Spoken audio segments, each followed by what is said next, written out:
Hey there, Gary Parrish. Welcome back to the CBS Sports Eye on College basketball podcast, where we sometimes discuss camel fighting. Dodo Birds and Leaky Black. Matt Norlander is here with me. If you're watching on YouTube, please go ahead, smash that like button like you're Brandon Davies. You have consent. If you haven't subscribed to the YouTube channel yet, shame on you, but go ahead and knock that out while you're here. It's been a busy week in the sport of college basketball. Run you through a few headlines real quick. Louisville's non-punishment is now official. Kansas has suspended Bill Self and Curtis Townsend 4 games each to start the season for their role in the Jayhawks IARP case. And Gonzaga's athletic director met with Big 12 commissioner about maybe moving the Zags into a power conference. We're going to touch on all of this stuff before I shout out Devin Downey. I promise. But let's start with the Louisville case. That's the news from this morning. Norlander had it first. Louisville's IARP case that covered many years and multiple coaches resulted in no significant punishment, no postseason ban, nothing for Rick Pitino, nothing for Chris Mack, just 2 years probation, small fine, some minor recruiting restrictions, and show cause penalties for former assistants Kenny Johnson and Jordan Fair. Deadleg, I'll let you take it from here. Just your initial thoughts on Louisville's IARP punishment that is similar to Memphis's IARP punishment in the sense that it amounts to basically nothing.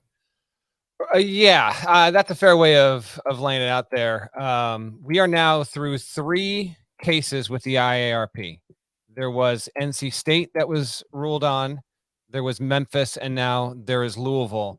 The Memphis stuff is still fresh in the minds of our audience, so no postseason ban, and relatively light, all things considered, there with that one. NC State was avoided a postseason ban when that decision came down. If you've lost all track of time with this stuff, I don't blame you. Quite frankly, as people required and paid to cover the stuff, the timelines can blur. That was last December. So we are, 10 and a half, 11 months removed from that. They got 1 year's worth of probation. Remember, Mark Gottfried was out of there. The assistant that was involved, Orlando Early, was out of there. Dennis Smith Jr. was long gone since then. Many of the parties involved at NC State, they dodged it. Same thing with Louisville. Not only is Pitino gone, but they're like 4 coaches removed from when Pitino was there. And so I think a lot of what went into this, and I was on the media call earlier today with the IARP, and that was somewhat helpful. To be honest, these things could still use so much more transparency.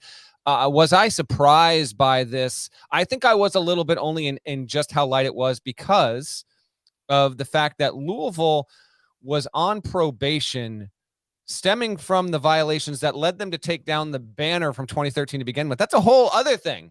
We don't even need to get into, the strippers and all that. That's GP.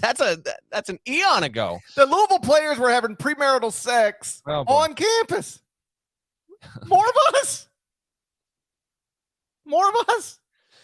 All right. So the point is, and by the way, Pitino has since spoken. He's actually in the middle of finishing up his media availability, but we wanted to get to this podcast to you live on YouTube as quickly as possible too. So we heard what he said to start with, and we'll see if he says anything else that's interesting, we'll mention it here. Pitino is saying the 2013 banner should get back up. And he said, just as we went live, that he thinks that one day they will put the banner back up.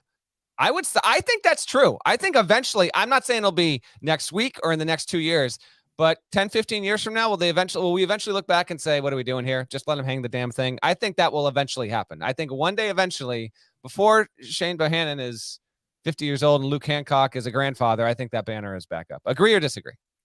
I would doubt it. Okay. I mean, I obviously have no idea. No, it's still possible. But I would doubt it, if only because that's never happened. But at what point does, whether it's Louisville's 2013 championship banner or Memphis's 2008 Final Four banner, you just say, you know what? We're putting the banner up. What are you going to do about it? That's what I'm saying. What are they going to do about it? Be defiant. Memphis in particular, it was defiant, and look what happened. Yeah. I'm just saying. I would get a bigger banner. Yeah. And while we're at it, Memphis, put up your 85 Final Four banner too. Just put everything literally up. Put up the banner outside FedEx Forum. Make it be half the building. Paint the damn thing with the banner. Exactly. With a mural of James Wiseman. Just go all the way with it. I think we might eventually get to that point where, time heals all wounds and all that kind of stuff. But yes, after more than 5 years, GP, Louisville has been living with this for more than 1,800 days. And here's, the damage done, $5,000 fine. They get a 2-week ban on unofficial visits for this academic year. They get a 2-week ban on any kind of recruiting, quote unquote, communication, that's telephone or quote unquote written correspondence during the next academic year. They have a 7-day dock on in-person recruiting days. They're on 2 years worth of probation. Although, what the hell does that mean? They were on probation to begin with. None of this did matters. not mean anything. Like none of it matters. Louisville should get Adidas to pay the $5,000 fine in cash. It basically they probably should get TJ Gasnola to deliver the fine in cash in a bag. I'm not even saying that Louisville should have been hammered here. All I'm saying is you put teams on. This is like Seinfeld on the reservation. You know how to hand out probation.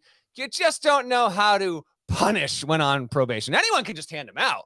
That's not here. They broke the rules while on probation. The guy who ran this IARP call earlier today said, if you check page 82 of the ruling, you'll see that probation was a factor in this. DeCourcy, shouts to Mike DeCourcy. He was the first question on the call. You cannot tell me that the punishments handed out have any kind of reflection on Louisville having rule breaking while it was on probation. It's like what they're essentially saying is, the punishment was going to be $2,500, but because they were on probation, we made it $5,000. Like, right? What are we like? And let me be clear, I don't care. At this point, I don't care. Like, I just be fine with everybody just getting off and moving on, and who cares? You cannot make me care anymore about this stuff. But, like, if you're going to if you got a panel in place to hand out punishments, it's wild to me that nobody really gets punished. Double secret, twice public, non-existent probation. There we go. And so Rick Pitino, completely exonerated. Chris Mack, remember when Chris Mack in a heat of the moment was attempted extortion attempts by his former assistant. That's also part of this case. Terrible extortion. It was folded into this. Amateur stuff. We've previously gone over extortion. Gary Parrish is our resident extortion expert. Again, he continues to say this on the record on things that will live both in podcast form, digitally, visually for the years, perhaps decades, perhaps in perpetuity. He is saying this. I would advise him against that. But again, I'm not the extortion expert, so I can't speak to that overall. So that was also part of this. Chris Mack, nothing. Obviously, Mack is not employed at a D1 institution right now. That's, by his choice. He got quite a nice little payday to not coach Louisville anymore. And we'll see if and when he ever decides to return to coaching. But there's nothing attached to him. That there's nothing that would preclude him from being hired by a major university. So the punishments that went down, Jordan Ferret, the former Louisville assistant who was fired in 2017 and hasn't worked in D1 since, he got a 2-year show cause order, which is effective moving forward. And then Kenny Johnson, who was previously at LaSalle, he was hired this past offseason by Archie Miller at Rhode Island.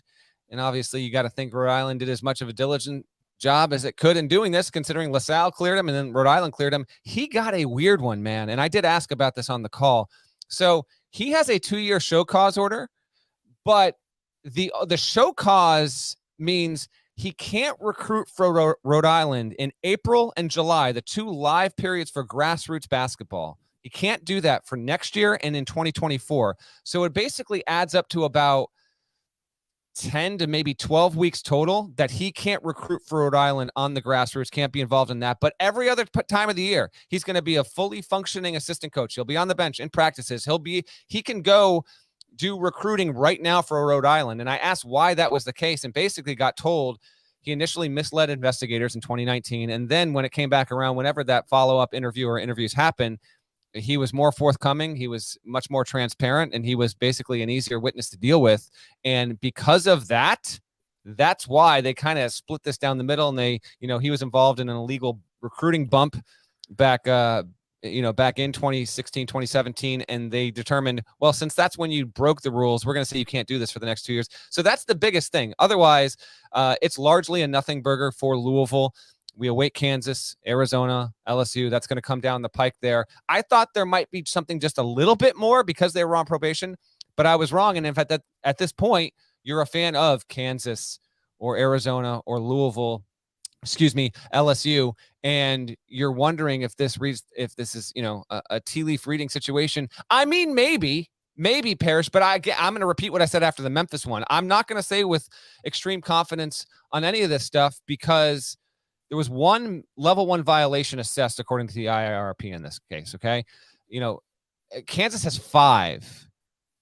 Arizona has even more than that, although I think only 1 sticks to Miller, maybe 1, maybe 2. I think it's 1 that actually is attached to Miller, but there are like 8 or 9 that were initially charged against Arizona. And then LSU, like literally Will Wade's caught on a wiretap talking about paying players and openly doing it in a joking manner with Christian Dawkins. So I don't know. If you want to say that what the IARP said in its statement and in its case here, and basically like this weird justification of what Adidas was promoting and how it was interested in only furthering its own business endeavors and kind of separating the reality of how shoe companies and basketball programs and athletic departments work, then yeah, I think you will have a lot of optimism if, and say you're a Kansas fan, right?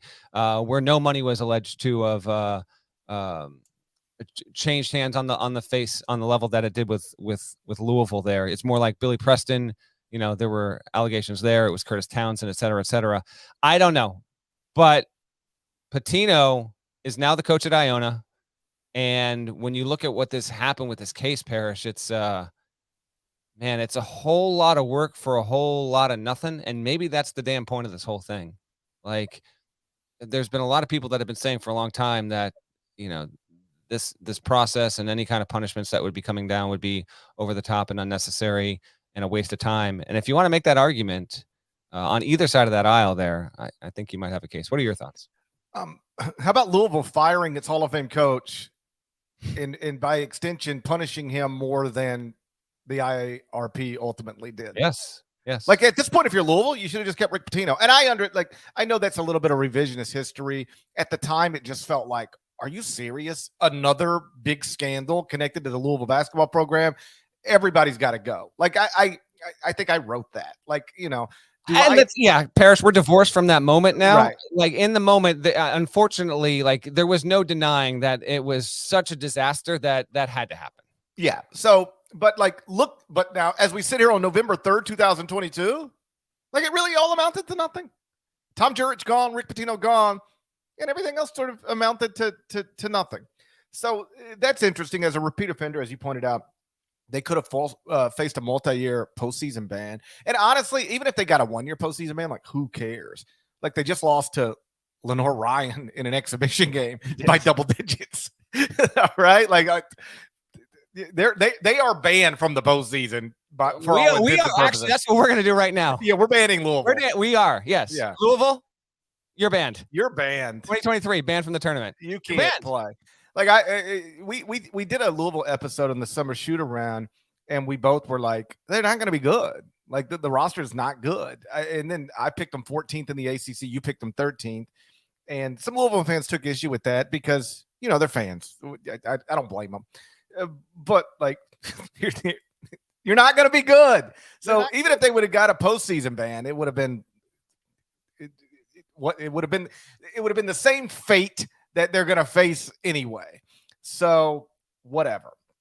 But again, it's no postseason ban. And if you're Kansas or LSU or Arizona, I don't want to go so far as to say you're in the clear because who knows, but I'd feel pretty good.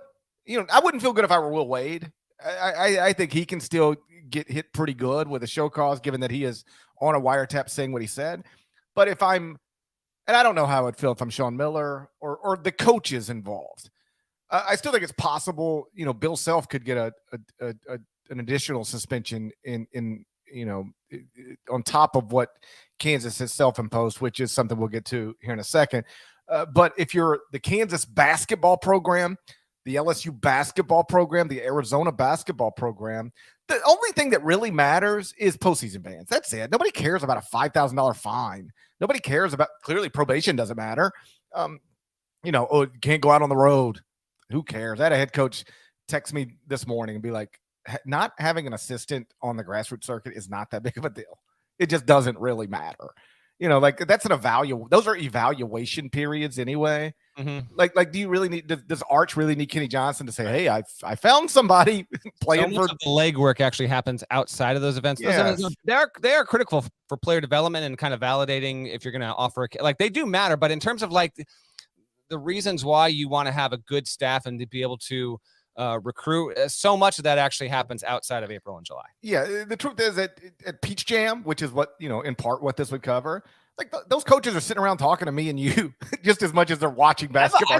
I don't want to get too off on a tangent here, but Paris, sometimes there have been cases where like I've been talking to a coach for like, there's like 5 minutes left in the game. And I'm like, are we good? Like, I don't want to distract you from like, you literally like, you're kind of supposed to be watching and you can't. Now that being said, some of these coaches, like this is how different they're wired from us. Some of these, I've had coaches be like, no, I'm good, man. Like that guy right there, he's had like, you know, he's like 13 points, maybe missed half his shots, 6 boards, 4 assists. And then you check the stat line and it's like scary close how they can kind of do. Yeah, they're good at that. But the truth is they don't need to see a lot. Correct. Yeah. One of my favorite Peach Jam stories, and we are getting off on a little bit, but we'll circle back, I promise. But one of my favorite Peach Jam stories is when Rick Barnes was at Texas, and one of his assistants I was sitting with, and Rick came and sat down with us. And there was an unheralded player at the time, not in the top 100. But the assistant liked them and wanted Rick to see him. And I swear to God, Rick sat down and said, okay, what? It was like this. You're watching number 12. It was like that. Keep your eyes on number 12 in the red jersey, something like that. And Rick watched him run up and down the court 4 times and was like, yeah, let's offer. That's all he needed to see. And you know who it was? Jeremy Lamb. Durant. It was Jeremy Lamb. Okay. No, it wasn't Kevin Durant. But like, this wasn't like a 5-star guy. At the time, Jeremy Lamb was just a guy. He was just like a sub 100, mostly unknown guy. Rick watched him run up down the court 4 times and said, yeah, let's offer.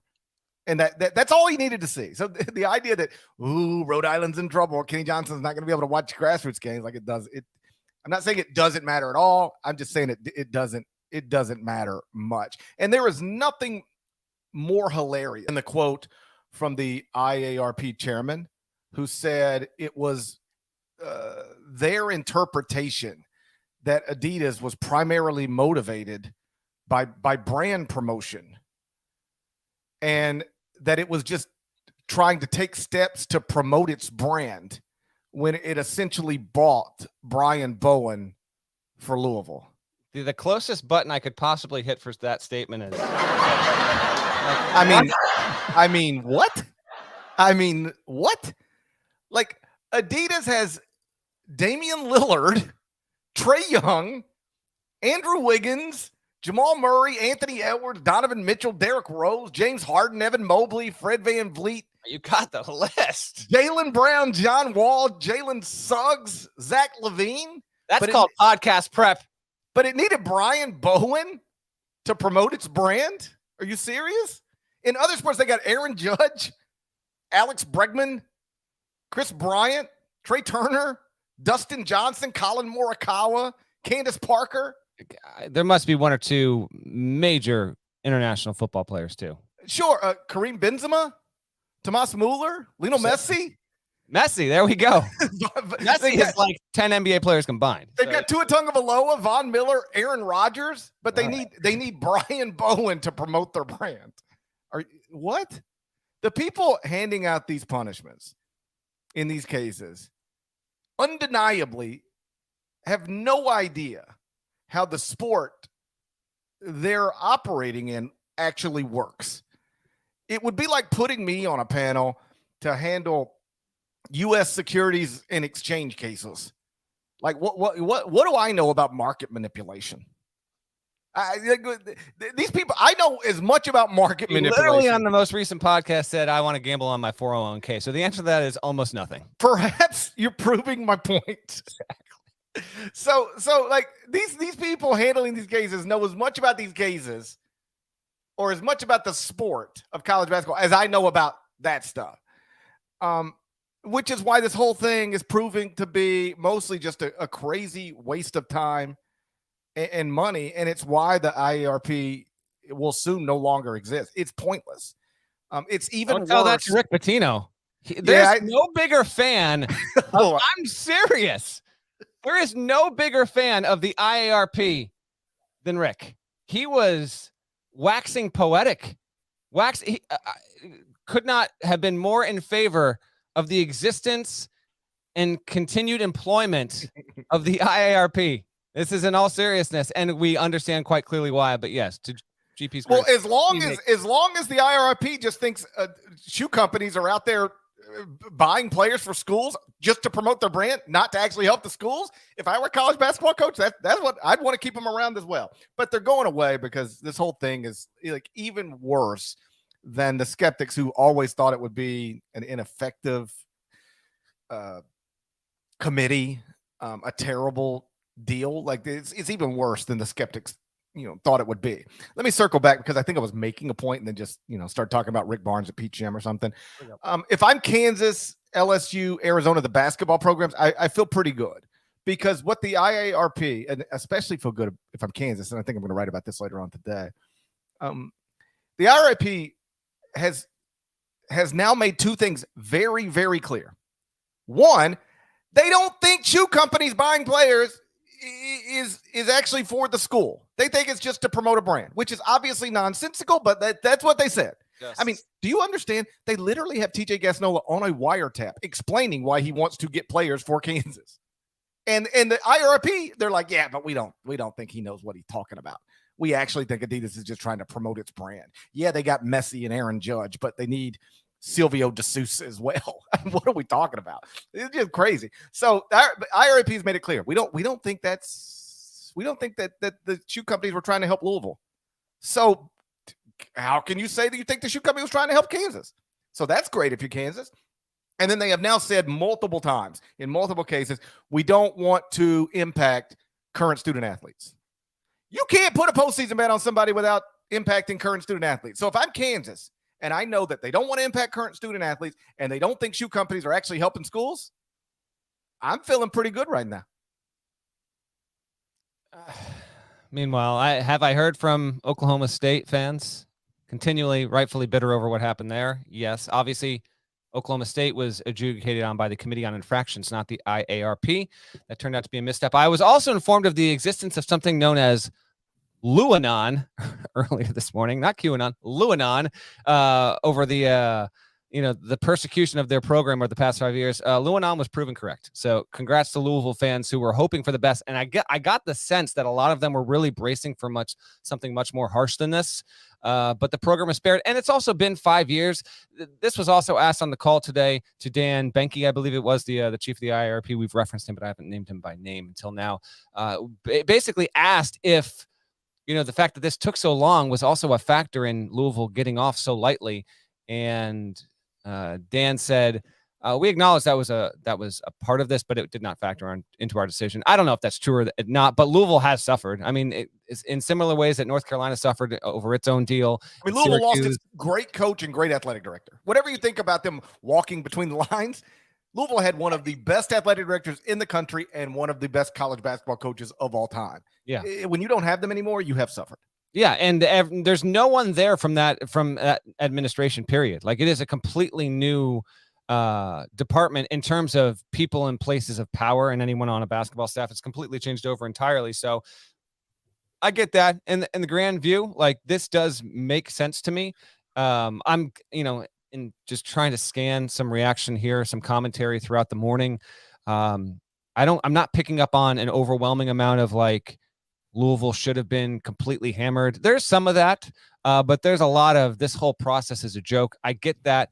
I even get if you're listening to this podcast and you almost like curse in a cursory way, try and track these things. You're like, IARP, that's not the NCAA. Like, I get it, man. Like, there is plenty of reason why you would have cynicism over this entire process there, but Louisville's finally done. Whether or not this has any impact on, the recruitment of DJ Wagner, we've talked about that previously. Signs seem to be pointing that he is going to Kentucky. Maybe this is the thing that will change that. I can't say that would or wouldn't be the case there, but this is Louisville fans have real reason to have some optimism going forward.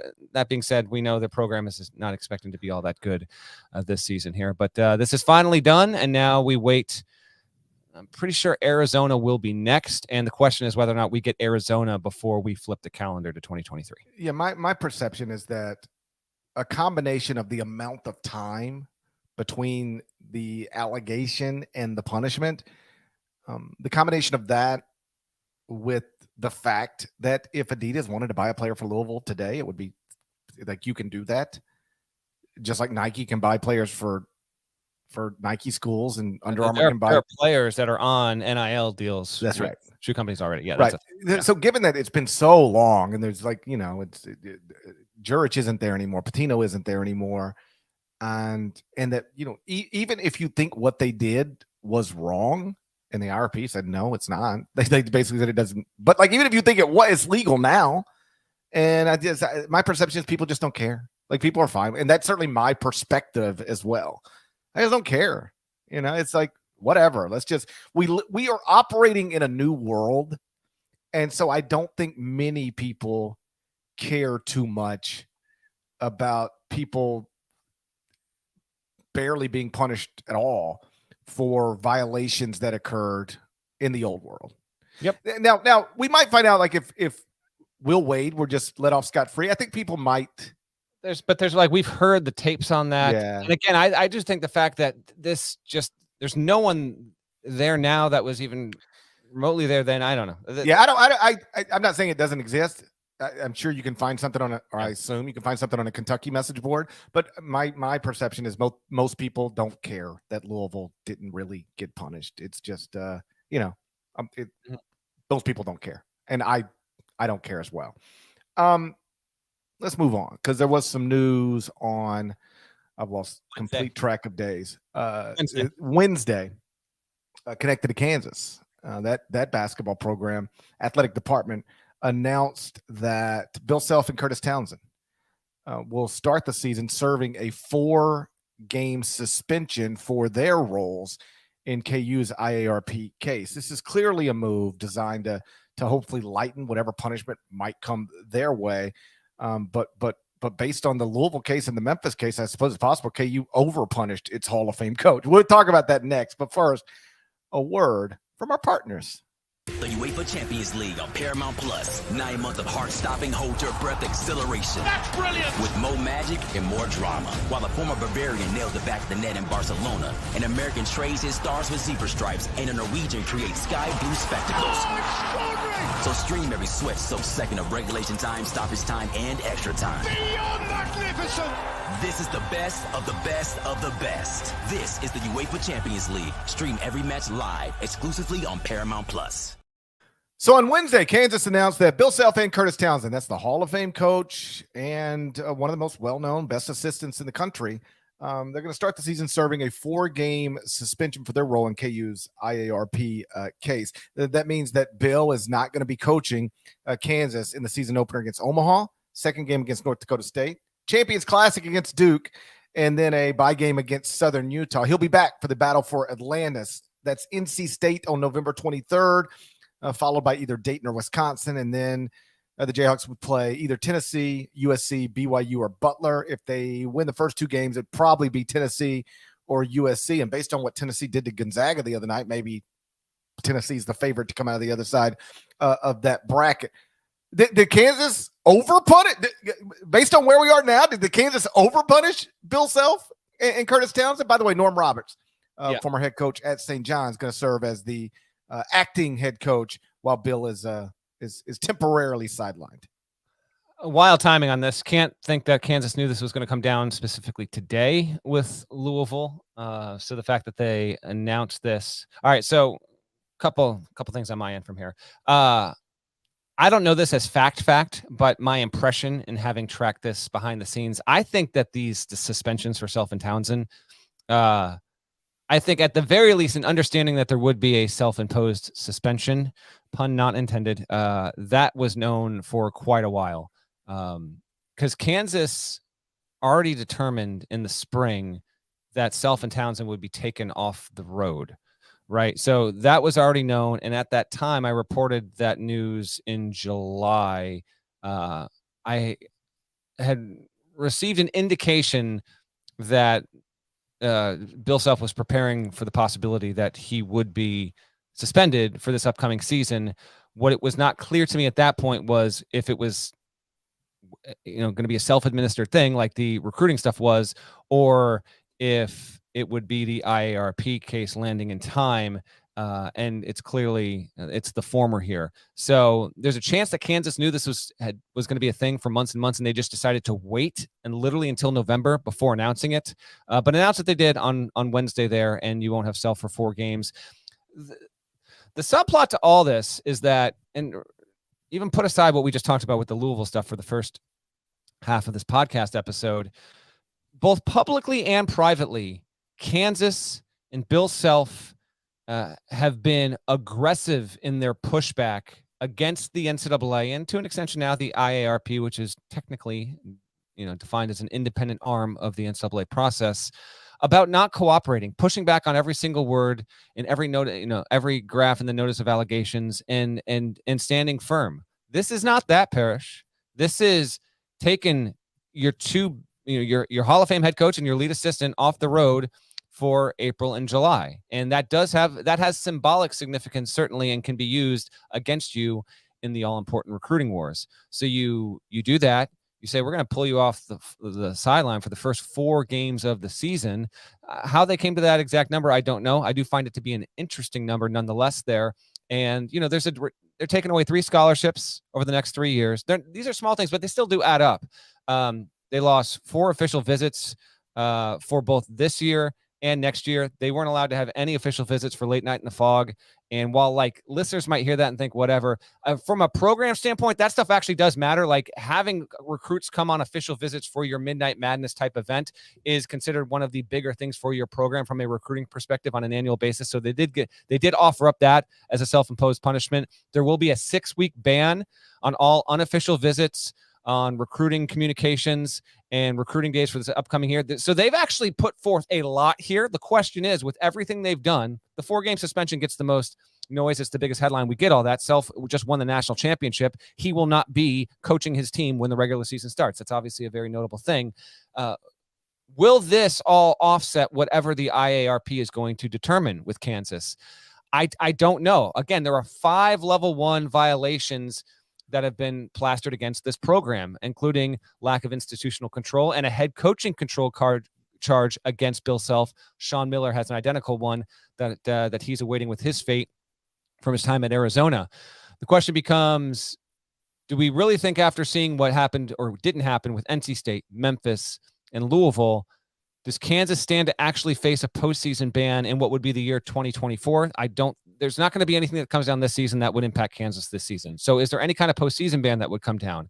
If not, are Self and Townsend looking at identical future suspensions from the IARP, or would Self, as the head coach, actually be punished more aggressively than Townsend, who, through discovery and in the FBI case, Townsend was on the phone at least entertaining the idea of what do we need to do to convince Zion Williamson that Kansas is the right place for him. Has to be mentioned here.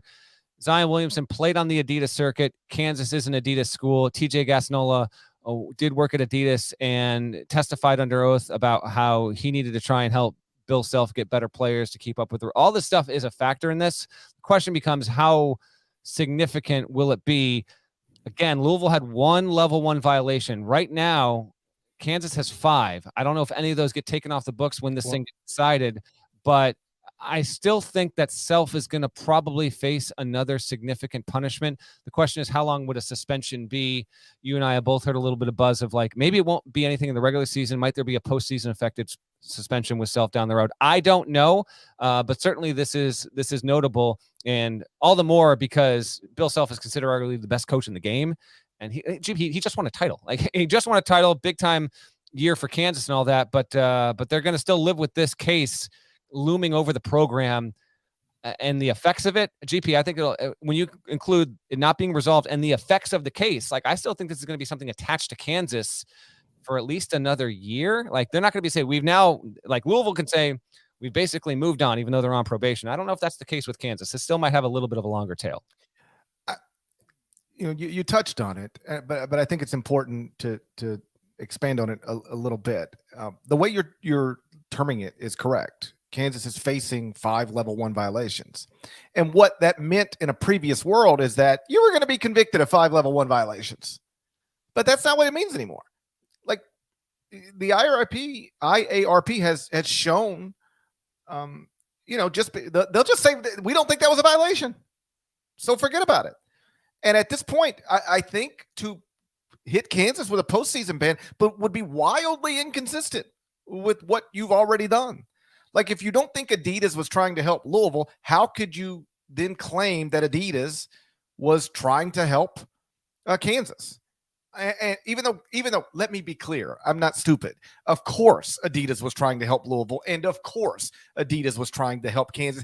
TJ Gasnola is literally on a wiretap explaining how Kansas is at first and everybody else is behind them in the line of I'm trying to help get players.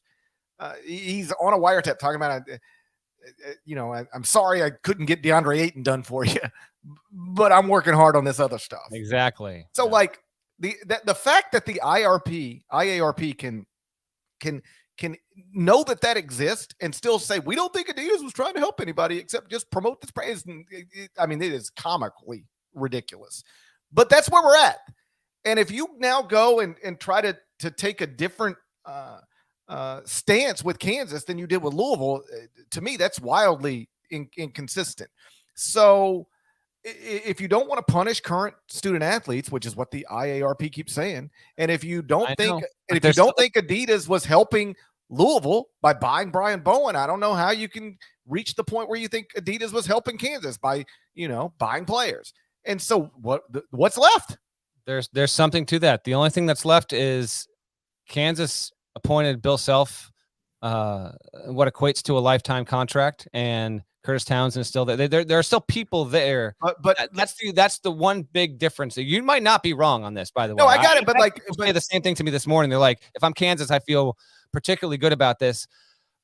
When I listen on these calls, the only thing where it should matter based on the precedent they seem to be setting is like if they said, okay, we're not going to punish Louisville, but we are going to punish Rick Pitino. Mm-hmm. Then that would matter. Like they still got Bill Self. Like if you're not punishing Rick Pitino and you're not punishing Louisville, what are you doing with Kansas and Bill Self? I don't, again, we'll see. Who knows? But if I'm Kansas, I feel pretty good. And I do want to say this in case it ever gets lost. From my perspective, like we don't have to lie to each other. We don't have to be dumb. Of course, Adidas was trying to help Kansas get players. Of course. And Bill Self was, in phone calls with TJ Gasnola discussing this stuff. But whatever Adidas did to help Kansas is no different. And whatever Adidas did to help Louisville is no different than what Nike has done to help Nike schools and what Under Armour has done to help Under Armour schools. The only difference is that the wiretaps were connected to Adidas people and not Nike people and not Under Armour people. That's it. So it is what happened at Kansas happened at Kansas. I'll never play dumb, but it's not unique to Kansas and it's not unique to Adidas. And I remember when all this came out, like it is on the record that Kansas was willing to do a deal to get Zion Williamson. That's at least that's what was implied. That Adidas was willing to try to help Kansas get Zion Williamson any means necessary. And it is also believed that Zion's stepfather was ready to do a deal. That was the genesis of the phone call. Hey, here's what they're looking for. And if you take all that at face value, well, then how does Zion Williamson end up in a Nike school? That's a question that Kansas fans and all sorts of fans have asked many, many times. Sure. So, like, is it reasonable to assume Zion Williamson's family rejected an offer that seemed to, if not exist, could have been there from Adidas/Kansas to go play for a program like Kansas? It's not like we're asking him to go play at Washington State for a deal or even Clemson for a deal. This is Kansas. Is it reasonable to think you're looking for a deal and you turn down a deal to go to Kansas to go somewhere else for nothing? It's not reasonable from my perspective to believe that. And so whether Kansas should be punished or not, you can reasonably debate, but there's nothing unique to the Adidas Kansas situation or the Adidas Louisville situation. That stuff goes on with has gone on with Nike and has gone on with Under Armour. Ask literally any coach in the country, they'll tell you the same thing. And so I hope that never gets lost. That's not a defense of Kansas or an excuse for Kansas as much as it's an explanation for how the tip top of the sport worked in those times. And honestly, for decades prior. But all that said, as we sit here and we're waiting for Kansas to be punished or not, if I'm Bill Self, if I'm anybody who works in that athletic department, I feel better today than I've ever felt about the likelihood of avoiding a postseason ban for my program. Maybe Bill gets some additional games. Maybe Curtis gets a show calls. Maybe they both get some combination of that stuff. I don't know. But I genuinely believe the only thing that is a real gut punch is a postseason ban. And at this point, I don't see how you can reasonably give Kansas one if you're not handing them out to anybody else. Yeah. I know the only difference at this point, I'm not saying this will make the clinch at GP. I'm just, we'll see if the amount of level ones assessed and the fact that they decided to keep Bill Self on staff and like Kansas has no regrets over this. We'll see if that winds up being a factor when that comes down. I'm told the expectation on that isn't until like, it could be February at the earliest, might even be after the season as it pertains to Kansas. Keep that in mind. Before we get to Gonzaga, I also want to note, and I got a text earlier on this, kind of a heads up. Jim Gatto, who was the Adidas executive, who, 99.9% of the people listening to this podcast couldn't pick Jim Gatto out of a lineup. They don't know who he is and whatever. But he was one of the parties on trial. He just got out of prison like 2 weeks ago. He served it, he served his 9 months. He's the guy who Kansas shamelessly, when it was painting itself a victim, sued for more than $1 million. And, a couple of years back, they finally struck a deal. I mean, Jim Gatto had to, in effect, cut a check for $342,437.25 to Kansas and NC State because those schools were quote unquote the victim, which has always been a ridiculous narrative. And it felt particularly spiteful on behalf of Kansas with all of this stuff. So I'm curious as to how Jim Gatto feels with all this, because this is someone who was not a super shady character greasing the wheels for all of these programs so they could cheat at the highest levels. When you really get into like what he was assigned to do day to day with Adidas, it's to maintain relationships with coaches and to help Adidas run a grassroots operation that could compete with the likes, frankly, of Nike. And at the time, like Under Armour was really scooting up there. And so he got roped in and involved in this. I'm not saying he was completely innocent or anything like that, but the level to which like a person like Jim Gatto suffers over this, gets roped into a federal investigation. He goes up against trial against the Southern District of New York. And the win rate there is like, it makes Nick Saban's win percentage look like amateur hour. I just think about the people that got caught up in that kind of stuff. He's just fresh out of prison, all of maybe 2 weeks from right now. And I would assume at some point, and maybe he'll tell more of his story there.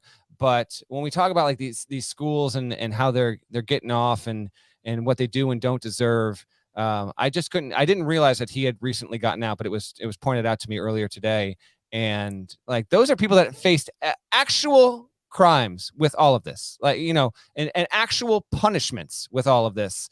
And, a 4-game suspension or a 10-game or 15-game suspension seems so ridiculously light in comparison, because those are the people that really, truly, and legitimately and literally face trial.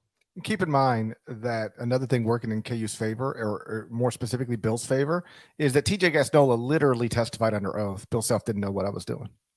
And, you can believe that or not, but he testified under oath. Yeah. And that we can't believe that though. I mean, of course I don't believe that. I mean, again, that's one of those things where I'm saying it for the audience. I know you don't, but I'm just like providing a little more clarity. That's not how it works if you're a really smart, intelligent person and are tasked with running a program at the highest level of the sport. I know, but like The IARP might believe it. Right. In fact, I think they do, based on what they just said about Louisville. So if I'm Kansas, I feel great. You coming off a national championship season, you got a preseason, top 15 team that is capable of going to another Final Four. Who knows? Maybe win another national championship. You have the guy who is widely recognized as the best coach in college basketball right now on a lifetime contract, and you are unlikely, it seems, to face a postseason ban. That's a great place to be, all things considered. Agreed. All right, let's man, I thought we were gonna I thought maybe we'd have a nice little way to ease into the start. I'm not complaining. We got plenty to talk about. I'm pumped to talk about. I'm complaining. I'll complain. No, you want me to complain about something? No. Tell me what to complain about. No. Absolutely not. But I'm just happy to be off vacation. I'm happy to be back at home. There we go. Yeah, there we are. So a third major news item. This also came out on Wednesday. GP, go ahead. Take it away. Our buddy Pete Thamel at ESPN reported Wednesday night that Gonzaga's athletic director met with the Big 12 commissioner last week in Frisco, Texas, while the Zags were in town to play Tennessee in an exhibition. Pete further reported that Gonzaga has also talked to the Pac-12, also talked to the Big East. So dead leg, yes or no? And that's the yes or no. That's all you can answer. Okay. Gonzaga is still going to be in the West Coast Conference 5 years from now. Oh, now that's the question. That is the question. I will 5 years from now, November 3, 2027. I'll say no. I'll say no, but what are you going to say? I'll say no as well, because I don't think you have these conversations with this many people unless you are ready to go. All right, so let's peel a few layers back and see if I can provide a little additional context. Yeah, and so I did confirm. I think you did as well. I've lost track, but yes, this did happen. Thamel's report's obviously good to go, but just for purposes of our end, this did happen because Brett Yormark he said on the publicly many times, like he's going to aggressively look at any kind of way to get the Big 12 to be as strong as it possibly can be. You're losing Texas and Oklahoma and 2025 unless something drastic changes. But, you've got BYU, Cincinnati, Houston, UCF coming in. You will be a 12-team league in that formation to be determined if there will be a 13th or a 14th team or a 15th or a 16th. So we'll see on that. As it pertains to this meeting, in kind of sniffing a bit on this and looking a bit deeper into it, yes, it happened. And certainly, there is significance to that. I had 3 people tell me that at this stage, it's not like Gonzaga going to the Big 12 is anything close to imminent. Mark Few, I know I've written about this previously. I don't know if I've said on the podcast, and I don't know if Mark Few would talk about it publicly just yet or anything, but it just stands to reason. Like, he is feverishly dedicated to leaving Gonzaga. It's going to be in a better spot than when he took the job, but he wants to make sure as best as he can that whenever he does retire, whenever that is, 2 years from now, 10 years from now, who knows, that Gonzaga is positioned to have the best chance at continued success at the level that he's been able to keep the program at for 10 plus years. And the way that you do that is to get it in a better conference, or certainly a better situation than it stands to be in with the WCC, particularly with BYU jettisoning the league and going to the Big 12. So that being said, yes, he is trying to see if the Big 12 can be a thing. I can report that this is not new. Like, he's been trying. It's not Few is and Gonzaga brass have been trying to engage conferences on this conversation for months and months and months and months. So there is that. As I understand it, the Big East, I guess anything could change at any moment with these things, GP, and I know you know that. But as we sit here and talk today, this morning, like, the Big East is still not ready to open the door and invite Gonzaga in. There are many schools and presidents in that league that aren't enthusiastic about adding a Gonzaga to the fold there. So could it happen? Yes. I still don't think Gonzaga going to the Big East as of now would be the more likely scenario than not. But as Val Ackerman said at Big East Media Day on the record, they will have a new media rights deal that's going to come up in about 3 years. And if there were any schools that were to be added, she would prefer that if the Big East ever even did expand, and I don't know if it will, but if it did, that you get those things in order before your media rights deal comes in. And that brings me to my last point here. The Pac-12 needs to get off its ass and get this done. Okay. I asked around on this back in like the spring, was told that because of schools like Oregon State, Washington State, Cal, a lot of schools in the Pac-12 have no desire for Gonzaga to come into the Pac-12, which doesn't have football, so brings no value there. From a basketball standpoint, Gonzaga goes into the league, and at this point, we didn't know UCLA was heading over to the Big Ten. Gonzaga is at worst the third best basketball program in your conference, and you obviously can make a case for it to be right there at eye level with Arizona and UCLA. So there was not a lot of desire for the Gonzaga to come in. The Pac-12 should be aggressively trying to bring Gonzaga aboard, if for no other reason than, yes, the football stuff, I understand it. It means so much to whatever you can get in your media rights deal. But at a certain point, like your men's basketball product and what you can put into the NCAA tournament and the money that you stand to make for winning games. When you win games, you get more money for your league. Having a team like that come aboard, be affiliated with that.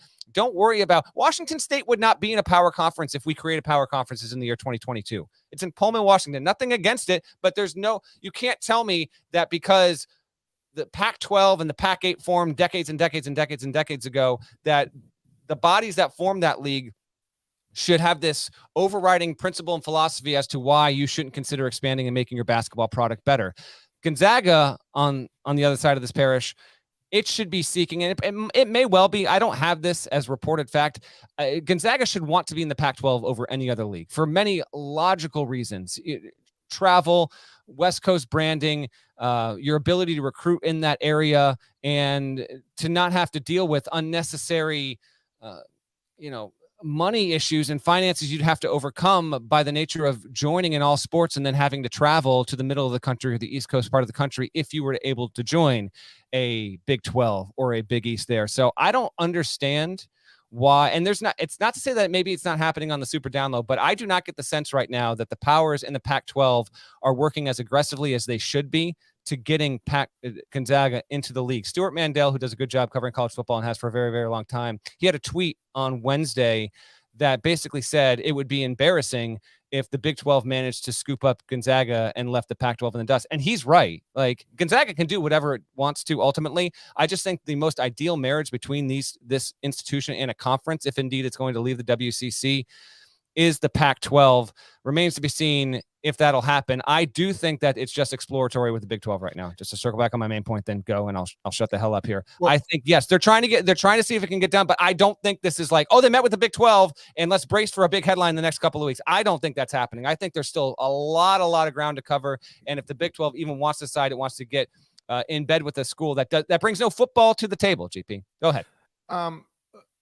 Well, you said just then that Gonzaga can do whatever it wants, and I guess I'm asking more than I'm commenting on this. I'm asking you. You and I, we have different sources. I'm sure have some of the same sources. We actually don't talk too much to each other about our sources and what we hear, but like I'm sure we have some of the same sources. I'm sure we have different ones, and so I'm asking you, based on your reporting, are you sure Gonzaga can do whatever it wants to do? Because I don't think there's any doubt the Big 12, Pac-12, Big East would consider taking Gonzaga's men's basketball program, if not totally. But Gonzaga wants all of its sports in these leagues. And I think that makes it a little more complicated if you're the Big 12 or the Big East, especially because, man, yeah, you wouldn't mind sending your team to Spokane to play the men's basketball team or having them come. But do you want your soccer teams going to Spokane? Do you want your volleyball team going to Spokane? I think that makes it a little more complicated. We are talking about this from the perspective of basketball, and most people are as well. But when you are a league considering adding a program that is way up there, way far away from anything else you do, and they say, we're really only interested in this if you're willing to take all of our sports, that's, I don't want to say it's a non-starter, but it does make it more complicated. I agree with you. So Gonzaga can do whatever it wants, meaning Gonzaga can prioritize its league of highest desire in whatever order that it wants. That's, yeah. So, appreciate the follow-up there, but that's kind of gotcha. More what I meant there. I additionally, I guess here's what I'd say. You said that, Mark wants to leave Gonzaga in a great place. And of course he does. Every coach wants that. I guess I would just say it is not crystal clear to me that changing leagues is the best thing for Gonzaga. Valid. I'm not saying I wouldn't do it. And financially, it might improve their situation. That's and from right, that, you hope it rolls downhill. That's all. Financially, you would make more money. But making more money does not ensure more success or even the same amount of success. Ask Nebraska. So ask 12 universities that have done this. You know, ask Texas 3 years from now. Go on down the list. We've done the list. Ask so many of these schools. Like these schools chase realignment news. I mean, they chase new conferences, realignment, because of money, largely because, if not entirely because of money. But it's not always best for your athletic department. It's best for your budget, but it's not always best for your athletic department as it pertains to winning. Yeah. And that's really what's the most fun thing about. There's nothing more fun in college sports than winning. Having a great practice facility is great, but it's not as much fun as winning. And so I would certainly explore it. The Gonzaga athletic director would be crazy to not be having these conversations right now. I'd be sitting down with Big East commissioner, Big 12 commissioner, Pac-12 commissioner, and any other power conference commissioner who wants to talk to me. But then I do think it's not a clear call. And I'm not really saying one way or the other. I'm just saying it's not clear to me. Sometimes things are clear to me. Like if you were UAB and the SEC wanted you, that's clear to me. You got to go do that. But if you're Gonzaga and you have built this thing that is able to flourish in a mid-major league, but allows you to operate at a high major level, and you have undeniably become one of the 5 best programs in the sport. Mm-hmm. And you can reasonably argue, I know people don't want to hear this, they played in 2 of the past 5 national championship games. They're the forever Ken Pom champs. You could reasonably argue there's no basketball program operating at a higher level more consistently than Gonzaga's men's basketball program. And so when you give that up, or at least alter your situation, you are risking messing it up. I'm not saying you would mess it up. I'm just saying it's on the table of things that could happen. That suddenly you find yourself in the Big 12 or the Pac-12 and, oh, wow, maybe all those people who said if you had to play 20 games every year against these schools, home and homes, you'd find out you wouldn't be getting 1 seeds anymore. Like right now, there is a path every year for Gonzaga to the West Coast Conference to get a 1 seed in the NCAA tournament. We know that. You might find it more difficult to get 1 seeds playing in the Big 12 or the Pac-12 or the Big East. The same way I am certain Oklahoma is going to find it more difficult to get in the college football playoff from the SEC than it has been for them from the Big 12. So I'd have these conversations, but for me, it is not completely obvious that if the Pac-12 said, come on, that you do it. That the Big 12 said, come on, that you do it. That the Big East said, come on, that you do it. And for the Pac-12, it's a little more complicated beyond the reasons I've already stated, because the Pac-12 doesn't appear to be stable. Right. Like if you're let's for the sake of this conversation, assume that we get to a point where the Big 12, Big East, and Pac-12 all say, come on, you have an invitation. Come with us. I'm not saying we'll get there. Just for the sake of this conversation, let's say we get there. Mm-hmm. Obviously, on a surface level, in a vacuum, you go Pac-12 for geography reasons. But if you don't think the Pac-12 is stable, then maybe you look at the Big 12, because the Big 12 is stable. And the Big East appears to be stable. Out of those conferences, the one that is most at risk of getting further diminished is, I think most people would agree, the Pac-12. And that's another factor that you have to consider here. The conference that most aligns with Gonzaga's identity as a basketball school is the Big East. The conference that most aligns with Gonzaga's proximity is the Pac-12. The conference that most aligns with the combination of being a great basketball league, offering the most potential money, and still affording you a manageable schedule and travel is the Big 12. So there's a lot to consider with all of that. It also needs to be brought up here that like media rights deals they are a major factor in some of these things. The Big 12 recently agreed to one. Whether or not all of the absolute fine points of that contract have been determined, I can't speak to. Most people can't speak to. So that remains to be seen. The Pac-12 is currently shipping out its rights deals. Obviously, Gonzaga being in the league versus not being in the league would be a major factor in that. Would love to know the reality of that. Maybe George Kliakoff, the Pac-12 commissioner, really is working a smooth one here and is going to try and get this done. If that is the case, it would be a change in position from the Pac-12's leadership at the presidential level versus where it was 6 months ago. I can tell you that definitively. We'll wait and see on that. One more note on the Big 12. I was talking with a source yesterday, and they had mentioned, because this ties right into what you were saying, GP. There remains looming curiosity over if the Big 12 can and will get the Arizona schools to come, and if the Arizona schools will have to be a package or not. Will the Arizona schools, are they facing a barrier to entry to the Big 12 that is not identical to the way that UCLA was able to scoot out to the Big Ten and the University of California Board of Regents and all the state schools there? They seem to be able, they're slipping down that canal, and they might be getting some pushback on a certain level, but on a legal level, it looks like UCLA is going to be just fine. Whether or not, I was told between Arizona and Arizona State, one school at this stage is more at least open to the idea than the other about maybe leaving the Pac-12 for Big 12 grounds. I actually think you add Arizona to the Big 12. Forget about it. We're talking about a ridiculous league already if you were to get Gonzaga and Arizona. So keep that in mind. And also, source told me that Brett Yormark is, don't mistake his curiosity for true intention here. Like, you could have a situation. He is open to having a conversation with anyone and everyone, and has approached, a few schools in other leagues that would geographically make sense to try and maybe expand the Big 12. Maybe it would be basketball for schools in addition to trying to get football stuff. So we don't know. I can see a situation down the road where the Big 12 is the 12 we know it's going to be.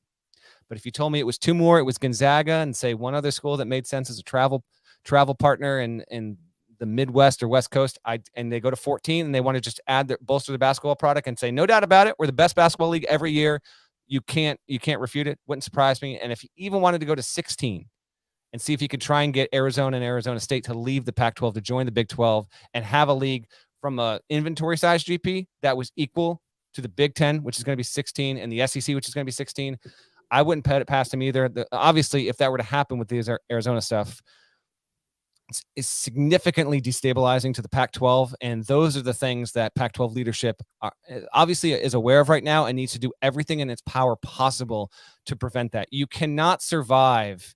Arizona football doesn't mean anything. I get that, but you can't survive as a legitimate power conference if you lose UCLA, Arizona, and don't get Gonzaga. That would be a disaster for the Pac-12. So I'm eager to see in the coming months just how successful the Pac-12's deal will be with its media rights, because it's trying to get it now, streaming partners, and trying to equal the Big 12's money. So a lot of those things are major factors behind the scenes, and we'll wait and see. But I do think, circle back, put a bow on it, my prediction right now, 5 years from now, Gonzaga will not be in the WCC. But if it decided to stay because of the reasons you laid out, there is a lot to be said for sticking around, continuing to dominate, and assuring yourself an NCAA tournament bid every single year. Yeah. I made the argument for why you should at least consider not moving, but the reasons to move are obvious as well. Money. And then, do you get bored with this if you're Mark Few? Like, I think there's something about Mark who would like to spend, and I don't want to speak for him, but I think there's something about Mark who would be intrigued to spend a week in February playing at Iowa State and then at home against Kansas. Exactly. As opposed to going to Pacific and then bringing Pepperdine into the kennel. Like, it's almost like, and I say this as respectfully as I can say it, once they get to that WCC schedule, particularly with BYU on the way out, outside of St. Mary's, it's like you're playing Mario Kart on the lowest level. At some point, that gets boring. That's rough. It gets boring. I wouldn't go that level, but I hear what you're saying. I know. Like at some point, it's like, you know what? Let's take it up to level. Let's take it up a level and see if at least make this interesting. Yeah. You know, and I there's something to be said for that. So I'm with you. I think in 5 years they will not be in the West Coast Conference. They'll say we know we're risking something by leaving, but we're willing to risk it for more. Maybe that's it. Are you really willing to risk something for more?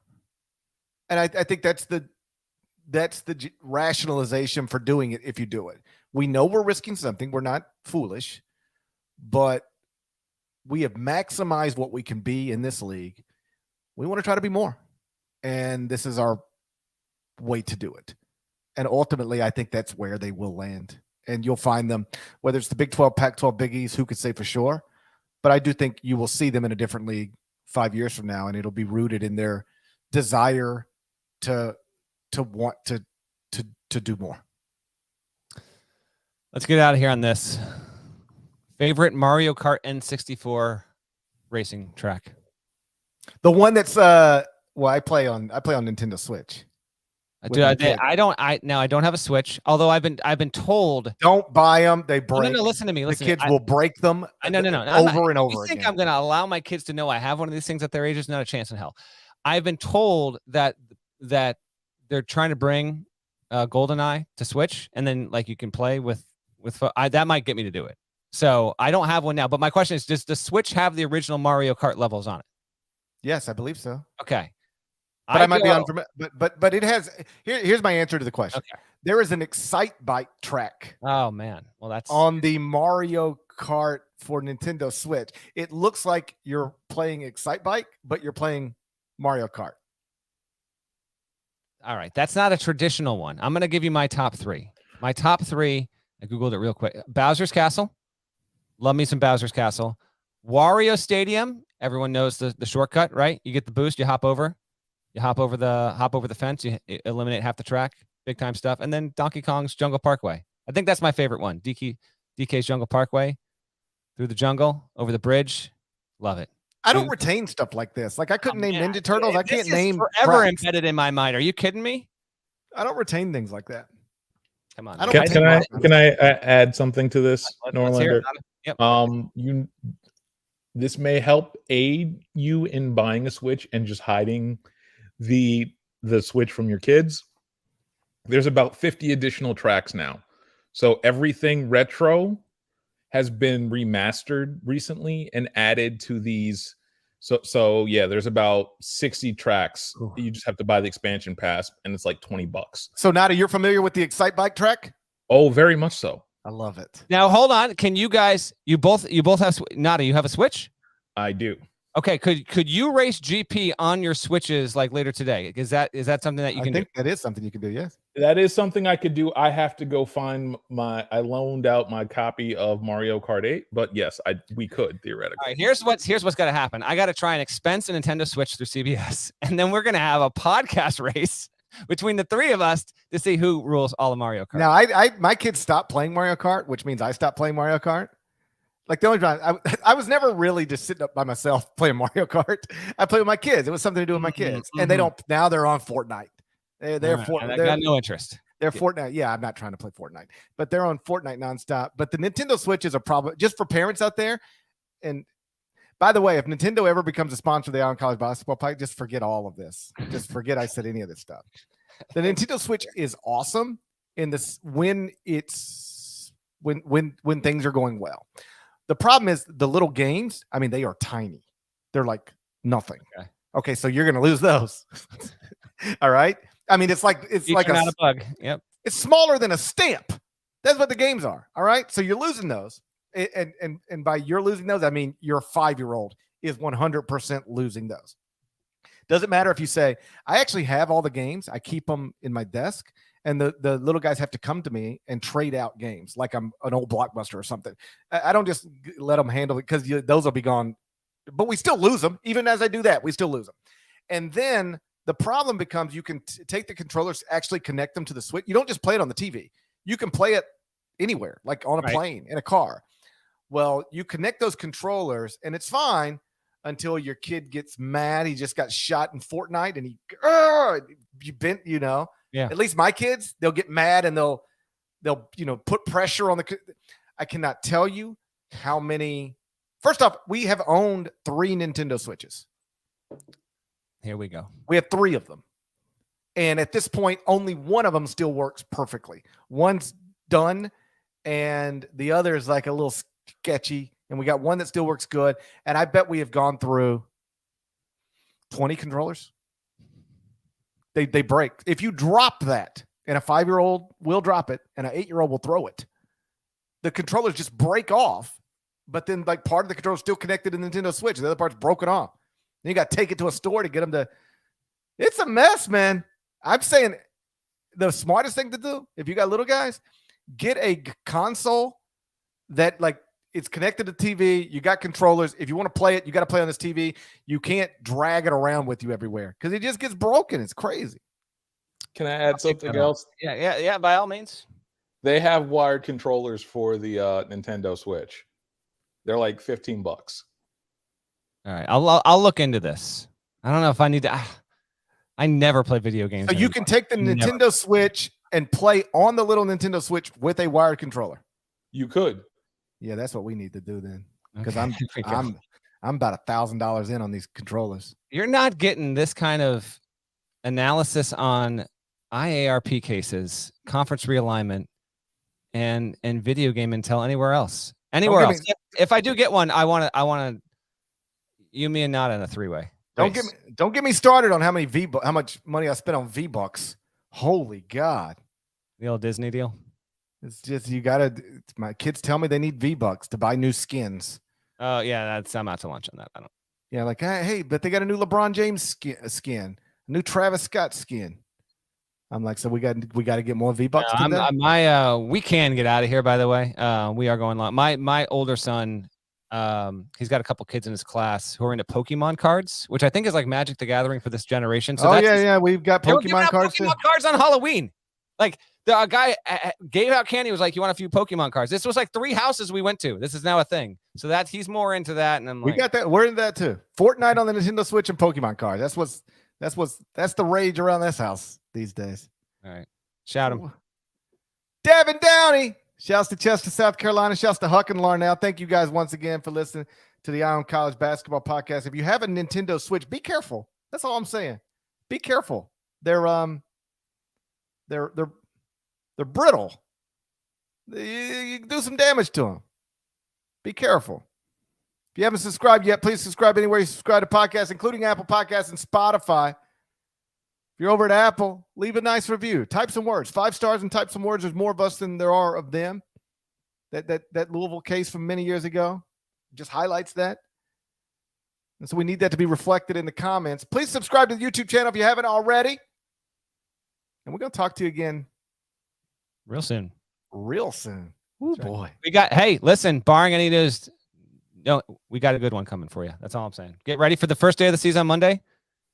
We got something good coming for you. We'll talk to you again real soon. Till then, take care.